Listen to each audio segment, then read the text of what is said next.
Hi everyone, welcome back to our channel. Today I'm going to walk you through the steps on how you can play Roblox in full screen on Windows.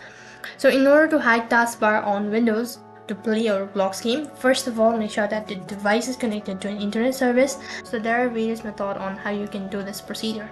So first of all, what you can do is, in order to enable the full screen mode on Roblox, you'll need to log in into your Roblox account first of all. So open up a browser and then type in roblox.com.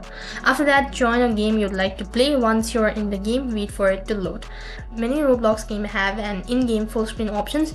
Look for an icon or the button that represents full screen mode, often located in the game settings or option menu on it, to switch to a full screen mode. Now in case if the game does not have an in-game full screen option, you can use the following keybar or shortcut features. So basically what you'll have to do is you need to press on F11. Now this is a standard Windows shortcut that can toggle most web browsers and applications into a full screen mode. Apart from it, you can also press Alt plus Enter at the same time. And this is another common shortcut for switching between windowed and full screen mode in some games and applications.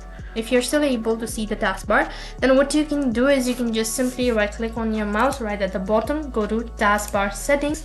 Once you've done that, it's going to direct you to the settings page, and on this page you need to tap on hide, which is right at the top, or just tap on this show icon only, or just show icon and label only. After that, you've successfully hit your search bar or the taskbar. So that's basically how you can enable full screen mode on Roblox. That is all for this video. I hope the video was helpful. If it did really help you, make sure to like, share and subscribe to our channel. Thank you for watching. See you in the next video.